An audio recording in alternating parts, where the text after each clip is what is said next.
大妈脑袋里长了一块吸铁石，头上总会吸到曲别针之类的小东西，而且还不会掉，走到哪吸到哪。但脑袋看起来没有任何异常，而且最近经常无缘无故的头痛，疼得他满头大汗。去医院做了脑部 CT， 但机器一直叫个不停。医生刚开始还怀疑他戴了发卡，经过多次检查，医生也震惊了，他脑袋里还真的有一个12毫米的东西，边缘看起来很锋利，就镶嵌在头骨上，距离大脑不到1毫米。如果穿破头骨的话，那后果不堪设想。奇怪的是，头上并没有任何伤口，大妈也完全不记得这东西是怎么进入脑袋的。医生怀疑是小时候摔倒后，这东西就卡在了脑袋里，当时没注意，慢慢的伤口就愈合了。随后大妈被送进了手术室，经过漫长的等待，医生成功把这东西取了出来，在体内存在了30年，表面都已经生锈了。那到底是不是吸铁石呢？经过分析这东西和吸铁石成分很像。专家说，这种金属一般都是用作加热元器件，像吹风机了、取暖器里面都有这种东西，很难想象是怎么进入脑袋的。手术后，大妈状况良好，再次进行 CT 扫描机器也没有响。看着伴随了自己30年的吸铁石，大妈唏嘘不已。无独有偶，下面这个大爷脑袋里也有个东西。大爷脑袋里有一颗子弹，只要一思考，脑袋就会疼。子弹已经存在了40年，很多年前和朋友玩射击，被朋友不小心打到的，当时就做了手术，本以为子弹完整的取了出来，但由于最近剧烈头痛，去了医院，才发现脑袋里还有残留的碎片，专家都不敢相信他还活着。妻子很震惊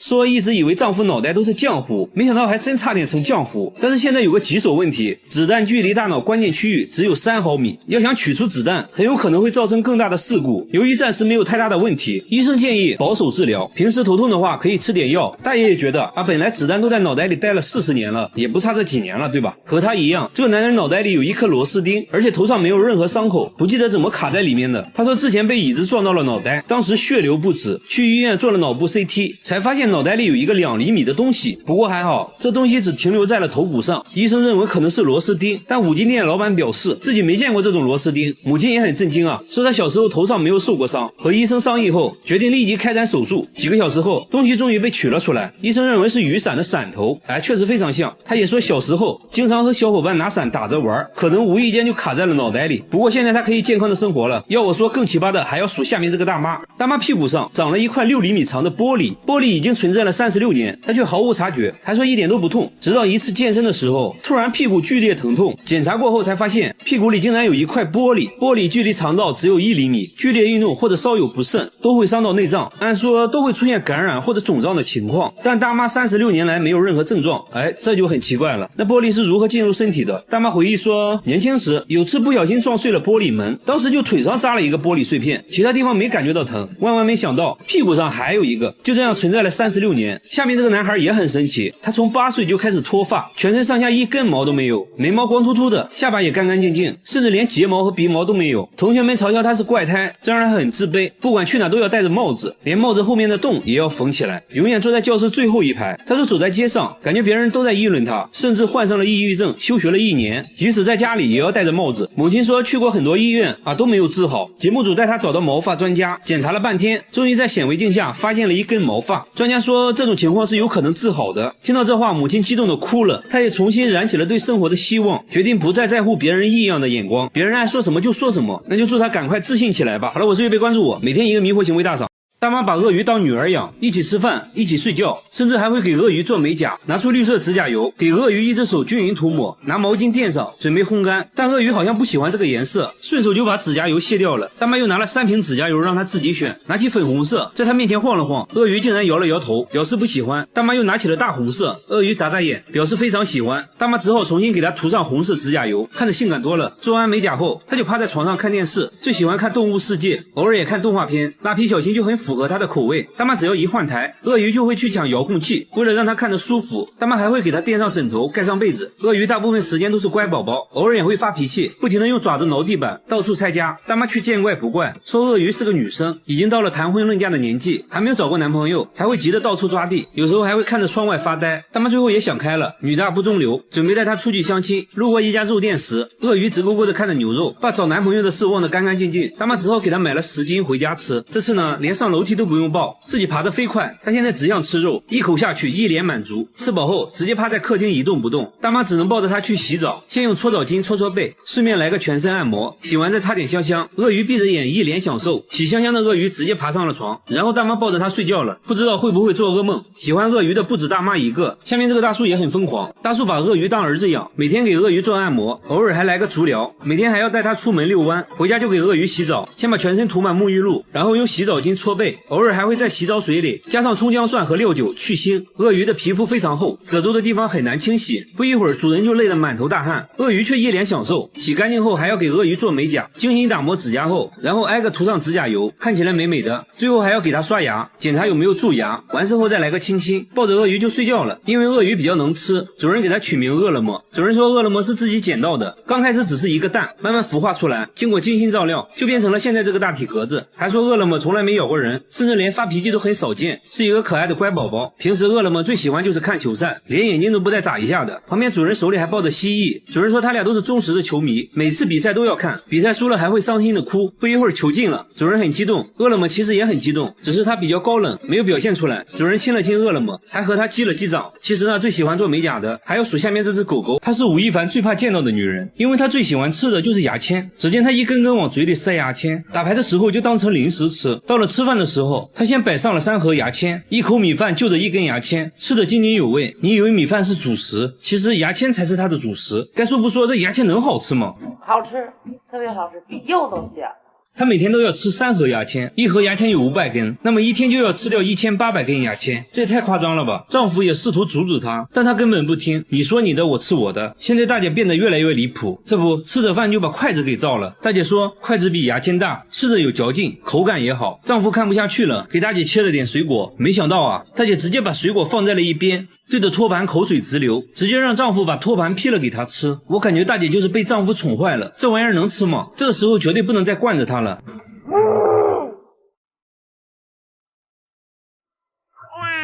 靠，当我没说。看来只要是木制品大家都想尝试一下。她边吃边发表看法，说托盘没有牙签好吃。那么她是什么时候爱上牙签的呢？原来大姐之前患有严重的胃溃疡，有一次当她意外吃掉牙签时，她的病竟然好了。从那以后只要胃疼就会吃牙签，慢慢的就上瘾了，宁可不吃饭也要吃牙签。但是大姐的身体真的健康吗？胃肠啊，有什么胃镜啊都透了，没有关系。没有问题的，有问题我不让他吃了。大姐无时无刻都在吃，就连床头柜上都放满了她的零食，2盒牙签，一堆一次性筷子，躺在床上吃，逛街也吃，她甚至连扇子都想尝一尝。节目组还贴心的给大姐带来了一些木质碗筷，大姐也不客气，拿起来直接开照。那味道如何呢？大姐说上面刷油漆了，不好吃。大姐又尝了一下竹帘，也不喜欢，她说竹子有酸味。目前来说最喜欢的就是杨木做的牙签，于是节目组又送给她好几盒杨木牙签。假如真的对身体没有任何伤害的话，开心快乐最重要。不得不说大姐的牙口真好，但是要说牙口好，下面这个男人表示不服。他拿起酒杯嘎嘣一口，直接咬下一块，接着嘎嘣嘎嘣的吃了起来。周围人的表情说明了一切。在丹东一个普通的早晨，妻子在炒菜，丈夫在洗餐前甜点，然而里面全是玻璃碴子，洗干净后上面撒上白糖，他接着就吃了起来。妻子想劝阻，但是无济于事。玻璃碴子能好吃吗？这个嚼一口非常香啊。节目组检查了一下他的牙，除了有点参差不齐外，没别的毛病。那么他到底为什么要吃玻璃？大叔说这个要从20年前说起。20年前他是一个销售，刚和客户签了一个大合同，由于自己不能喝酒，被客户一番羞辱，说他不爷们儿。为了证明自己，他拿起酒杯嘎嘣嘎嘣的吃了。从那以后他就爱上了玻璃的味道，他会在玻璃店找各种边角料，不同厚度的玻璃吃起来口感也不一样。挑选完毕，带着他的美味甜点回家了。回家后会根据口味对他们进行分类。他说医院的吊瓶最好吃，酥脆有嚼劲，口感极佳。耳灯泡吃起来就差一点，但也很爽口。那么他一天要吃多少玻璃碴子呢，2个啤酒杯。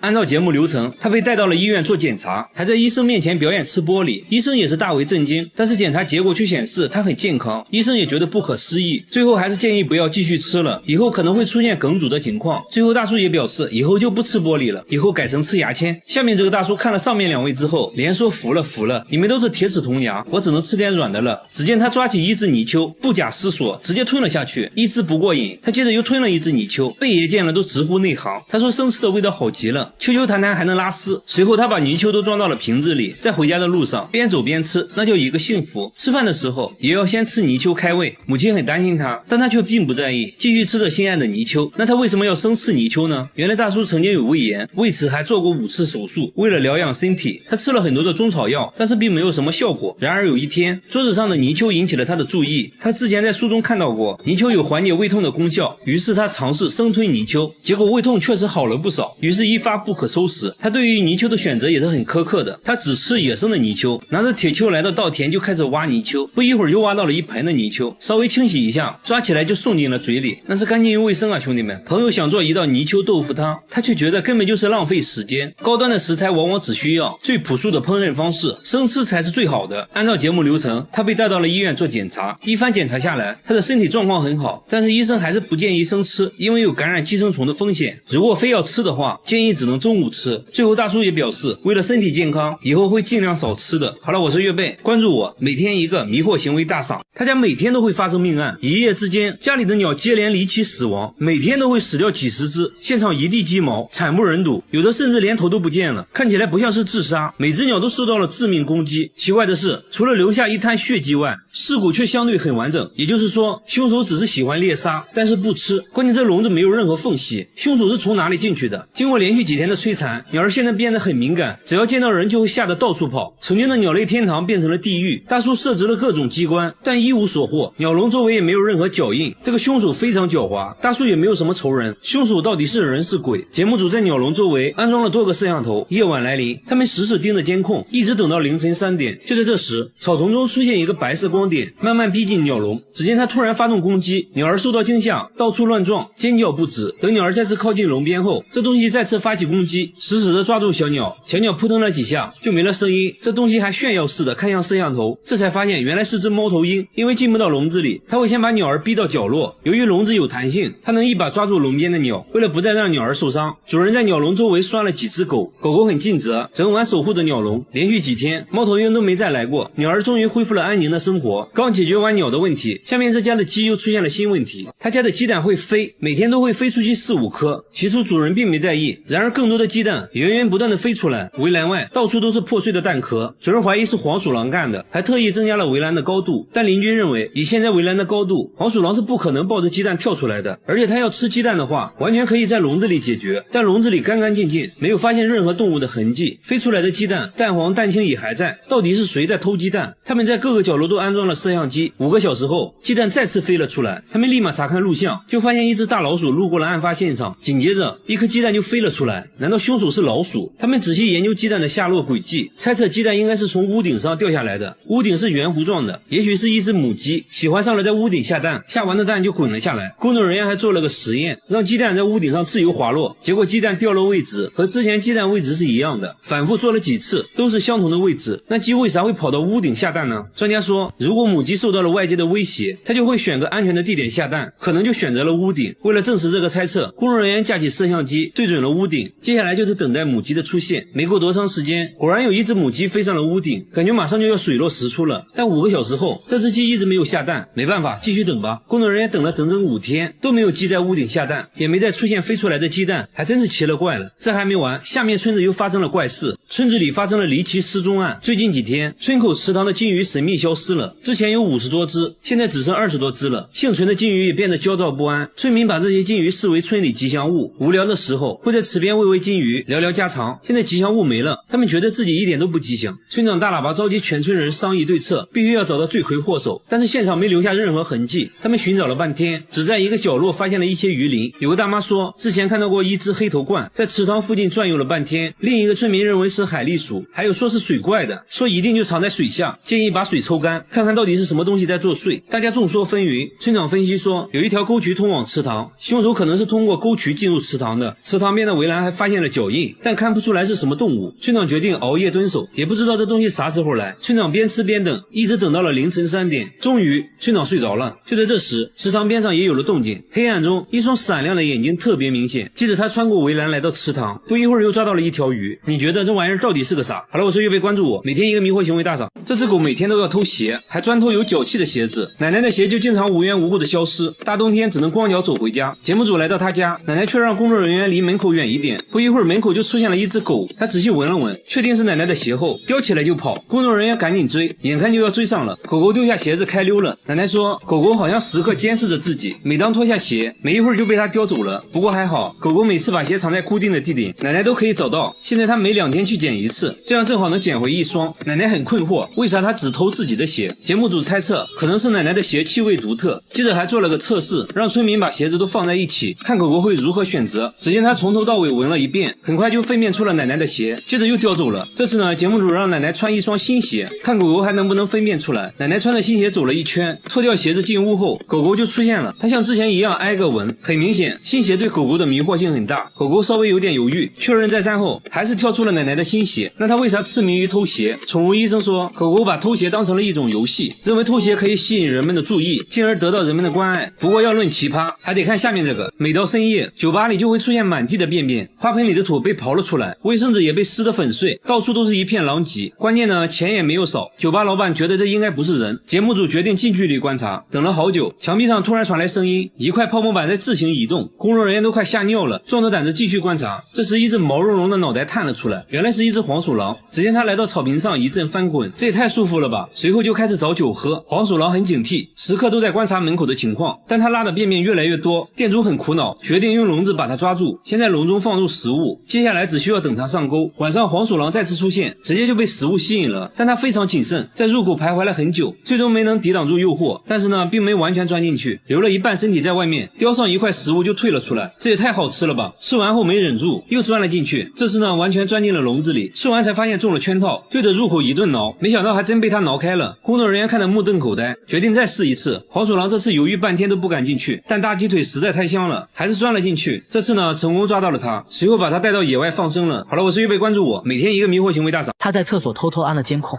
正对着马桶和面盆，看到了让人哭笑不得的一幕。晚上等一家人睡着后，厕所就会传来咕呱咕呱的怪声，打开灯却什么都没有，窗户都安装了防盗窗，根本不可能有东西能进来。这怪异现象搞得一家人精神崩溃，半夜都不敢上厕所。有次主人半夜实在尿急，蹑手蹑脚的来到厕所门口，就看到一个小黑点闪过，从面盆一水孔钻了进去。这下主人更怕了，拿着录到的声音求助专家。专家一听却笑了，给他出了一招，在水龙头上绑一条面包虫，把这东西调出来。主人壮着胆子乖乖照做，完事只需要守着监控静静等待。没一会，厕所就传来了一声咕呱的叫声，只见有个黑黑的东西在众目睽睽之下从面盆里钻了上来，仔细一看竟然是只树蛙。难道一直发出怪声的就是它？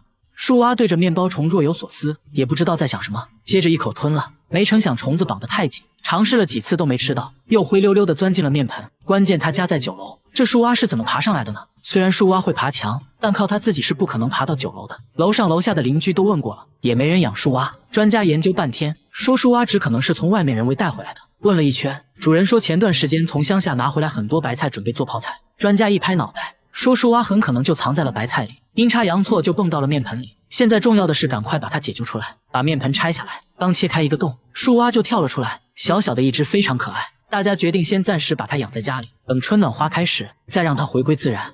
大叔每天必须随身带一根木棍，时不时就要拿着木棍去厕所，不然就会生不如死。只见他不停地用木棍捅嗓子，导致呕吐不止。老伴满眼心疼，说严重的时候即使这样做也没用，这到底是在干啥呢？原来大叔饱受打嗝困扰，一天24小时不停打嗝，即使憋气憋到窒息都没有用，晚上都没办法睡觉，头发都掉光了，甚至还得了高血压。他尝试了很多方法，比如躺着喝水，一直口含柠檬，但都无济于事。去过很多医院，也没有找到具体原因。有时候实在忍不了了，他会拿出一根木棍捅到喉咙里催吐，这样会让他好受一些。大叔说这种情况是6年前开始的，当时母亲刚去世，对他打击很大，甚至患上了抑郁症，打嗝从那时就莫名其妙的开始了。为了帮助他，大家带他来到了大医院，经过内窥镜仔细检查，除了有一点胃炎外，看起来确实没什么问题。然后又推他去照 CT， 片子看了半天，终于发现了问题，脑膜中有一部分变得很大，压迫到了神经，继而刺激到了横膈膜，使得横膈膜异常收缩，导致不断打嗝。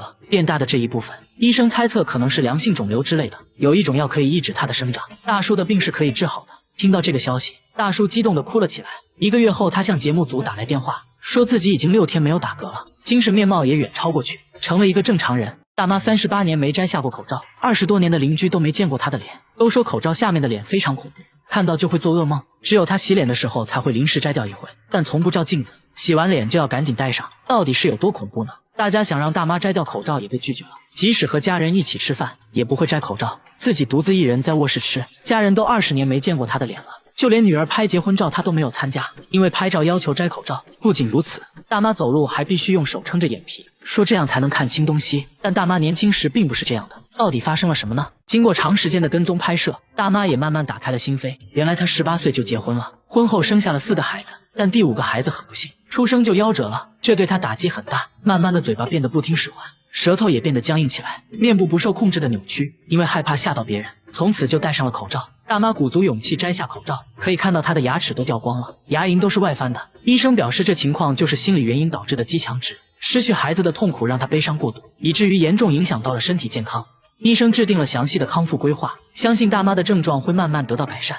他们在水下寻宝，不仅找到了1箱金币，还意外找到了一个骨灰盒。他当场吓尿，起因是听说这里有一艘沉船，传说还是一艘海盗船，想想就觉得刺激，于是决定去水下寻宝。刚下来就发现了一只鞋，看着还挺新，拿着比量了一下，大小也合适，他也不客气，直接穿了起来继续寻找。又找到几个酒瓶，保护环境人人有责，直接带走。慢慢的他们还真发现了一艘沉船，两人来了兴致，但找了好久还是只找到了一些酒瓶。这时他突然发现一块木头下面竟然露出了一只小孩的手，看着属实诡异，两人壮着胆子决定一探究竟。他小心翼翼往外拉，生怕把胳膊拽断，拉出来一看，原来是个美人鱼玩具，虚惊一场。这时连大鲤鱼都被吸引了过来，轻轻抚摸一下，手感真好。这不重要，还是要继续我们的寻宝计划。既然船外面找不到什么好东西，他们直接来到船内，果然在夹缝中发现了一个箱子。这箱子一看就有戏啊，电影中宝藏就是用的这种箱子。两人兴奋不已，刚把箱子拿出来，就掉落了2枚金币，箱子下面的金币更多，散落了一地。拿起1枚咬上一口，就留下了牙印，看起来是金币没错了。这不发了吗？不一会就捡到了上百枚。两人回到岸上把金币藏好，他们认为下面肯定还有更多好东西，决定继续下水寻找。谁都想不到，两人这一去差点崩溃，甚至连警察都来了。他刚下去没一会，就发现了一个锈迹斑斑铁盒子，掂了一下分量很重，还用塑料袋装着。他高兴坏了，估计里面可能又是金币，慢慢掏出来，方方正正的，里面好像还有个盒子。但就在这时，里面突然泄露了一些粉尘状的物质，翻个面一看，上面还有字。他扫了一眼，当场吓尿，这盒子竟然是个骨灰盒，吓得赶紧往岸上游。毕竟第一次遇到这情况，他们商量了半天，也不知道如何处理，最后决定报警。等警察来后，也没有查询到骨灰主人信息。那现在看来，最好的解决方式就是把骨灰放回原位，让它在水下静静的待着，也算是对死者的一种尊重。一群专家对着一坨大便又摸又闻，还用吸管收集起来，只因这坨粪便不一般，是这面墙拉出来的。每天早上这面墙就会出现满墙粪便，有长有短，有粗有细。然而这条街上只有他家墙上会出现这种现象。你要说有小动物在地上拉屎可以理解，但什么动物会在墙上拉屎呢？大叔认为应该是有人故意这样做的，但仔细想想，自己并没有得罪过任何人啊。他甚至偷偷安装了监控，始终没有拍到任何可疑人员，但粪便每天还是准时出现。你就说怪不怪吧？这到底是谁的大便呢？大家请来专家，决定从大便入手。专家对其取样化验，只要提取到其中的 DNA， 一切就真相大白了。节目组也没闲着，又偷偷安装了几台摄像机，全方位无死角的监控整条街道，一直到早上都没拍到什么可疑人员，但粪便还是准时出现了。大家仔细查看监控录像，发现大便是突然从天而降的，没有任何征兆，确实是奇怪啊。与此同时，粪便的分析结果也出来了，专家说这就是人类粪便，而且还是个女人的。听到这消息，大叔更是百思不得其解，到底是谁做的呢？既然是人为的，那一定能拍到他。节目组把整个街道都装满了摄像机，发誓一定要找出这个始作俑者。终于在第5天拍到了大便的飞行轨迹，还拍到了一个熟悉的身影。监控显示，大便就是对过邻居丢过来的。看到这个结果，大叔懵了。邻居名声挺好的，实在想不明白他们为啥会这么做。白天节目组拜访了邻居，老人说自己妻子有老年痴呆症，不知道妻子的这种迷惑行为，表示很不好意思，说可以帮忙打扫，以后会看住妻子，不会再让她乱丢便便。知道真相后，大叔也表示理解，知道怎么回事就行了，起码不用整天提心吊胆了，大不了就勤快点刷墙呗。大妈有床不睡，偏偏在卧室搭了个帐篷，睡觉前还要用拖把敲几下天花板，因为家里每天都会发生毛骨悚然的事，早上就会出现上万只死蜜蜂，足足能装满一个垃圾桶。然而更多的蜜蜂像疯了一样往屋里钻，就好像屋内有什么东西在吸引着它们一样。一到晚上更夸张，整个天花板都会传来嗡嗡嗡的声音，用拖把敲几下才会消停一会。这可苦了大妈了，每天都会被蛰伤，实在没办法，她直接在卧室搭了个帐篷睡。可奇怪的是，邻居家却从没出现过蜜蜂，这么多蜜蜂到底是哪里来的呢？大家了解一番，怀疑蜜蜂是从附近山上来的，但蜜蜂为啥偏偏选择来他家呢？到底是有什么东西在吸引着它们呢？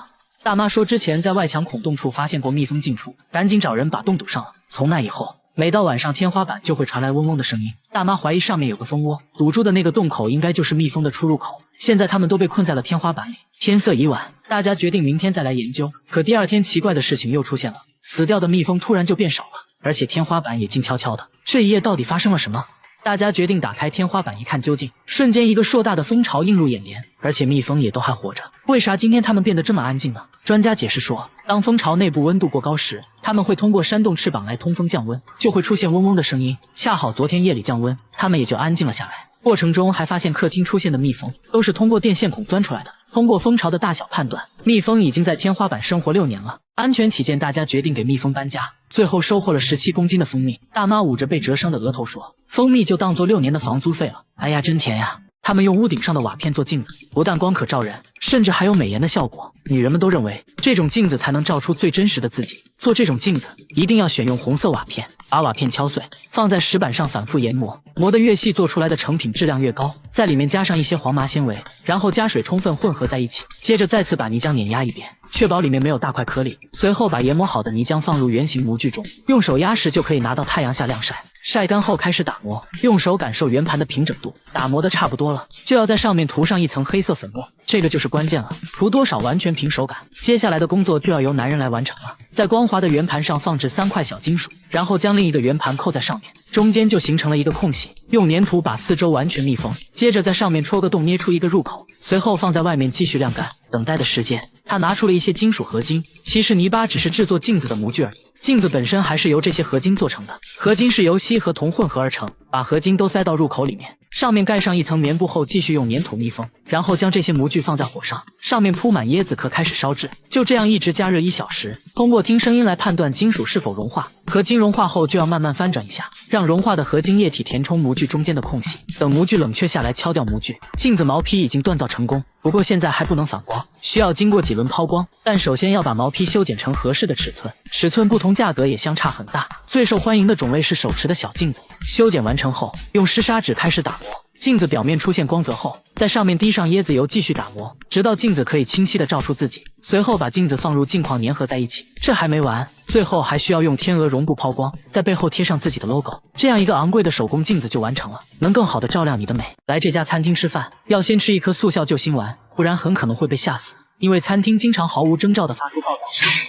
刚刚还安静的餐厅，突然就传来了一声巨响。店主说每天都会爆炸好几次，已经持续了4个月，一直找不到原因。大家在后厨架起摄像机，来到凌晨3点，果然又传来了爆炸声，甚至还产生了火花。有人猜测可能是发生了短路，但专家表示如果是短路的话，整个餐厅都会停电。很明显不是，既然爆炸产生了火花，那一定会有烧焦的地方。一番检查下来，并没有发现任何烧焦的痕迹。工作人员反复观看录像，发现火花是在排风扇附近产生的，于是把摄像机放到内部拍摄，终于拍到了火花产生的整个过程。推测就是排风扇出了问题。来到屋外就发现有条电线已经没有绝缘外皮了，刚准备用电笔测下是否有电，突然就产生的电火花。看着烧焦的电线，专家终于解释了一切，说当空气中湿度较大时，2个断开的电线之间就会产生电火花，声音经过通风管道放大，听起来就好像爆炸一样。随后给断开的电线重新包上胶带，餐厅终于恢复了正常。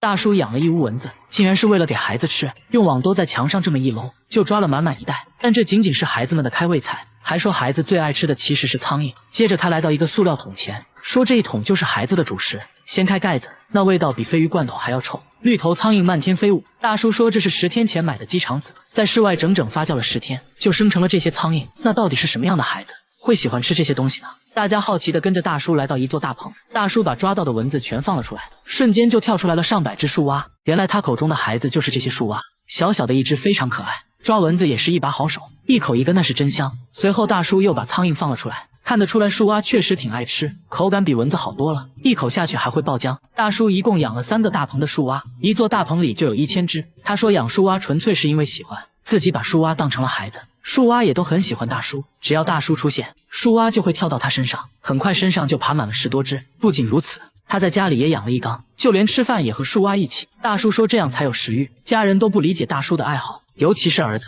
和树蛙比起来，感觉自己不是亲生的。一群男顾客看到服务员大姐就齐刷刷的摸肚子，他们并没有恶意，只是想看大姐身体的奇葩反应。她只要看到别人摸肚子就会打嗝，电视上有人摸肚子，她也会止不住的打嗝。然而摸自己肚子却没有任何反应，大家都觉得她是演的。当着她的面摸了下肚子，大姐看到果然就打起了嗝，这给她的工作带来了很多困扰。她在餐厅工作，顾客酒足饭饱后都会摸一下肚子，这使得她打嗝不断，有一次还吐到了锅里，顾客一下子都不饿了。后来顾客都知道了她这种怪癖，还开玩笑似的当她面摸肚子。关键大姐吃得很健康，也不喜欢喝可乐之类的气泡水，去过很多医院都没有查出任何毛病。她还尝试每天吃消化药，也没有任何改善。大家带她来到大医院进行了更彻底的检查，还是没有发现任何问题。那现在8成就是心理问题了。经过长时间的沟通，原来这情况是5年前开始的。有一次丈夫肚子痛，她帮丈夫按摩，按着按着就情不自禁的开始打嗝。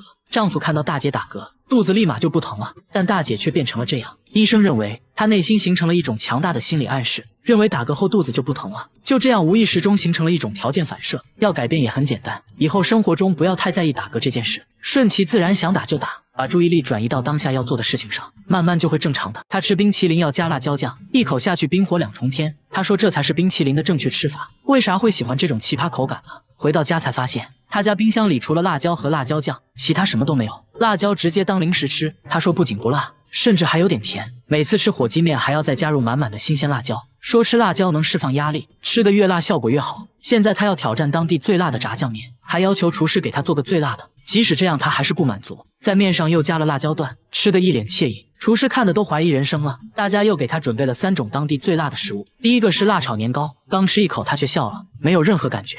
第二个是辣酱咖喱，这个稍微有那么一点感觉。第3个是魔鬼辣鸡腿，仔细品尝下还是一点反应没有。他说从来没吃到过让自己感觉辣的东西。这话彻底激起了节目组的好胜心，直接放出大招，端上来一盒死神辣条。据说这玩意只能中午吃，是用世界上最辣的龙溪辣椒制作的，辣度是普通辣椒的220倍。为了不被打脸，小姐姐也重视了起来，提前准备好了一杯牛奶，拆开包装，厚厚的一片，她也不含糊，直接一口吞了下去，仔细嚼了嚼。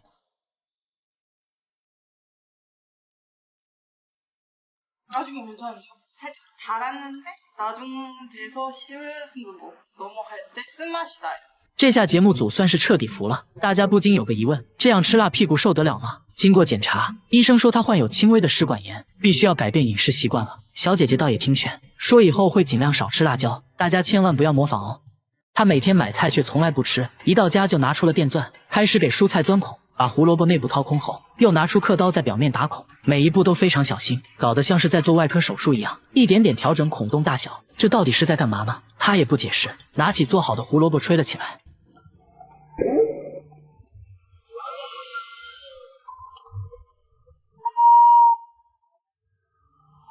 这真的还是胡萝卜吗？大家决定升级挑战，拿来了西瓜、鸡蛋和大葱。小哥轻蔑一笑，手起刀落间就把3样食材变成了乐器。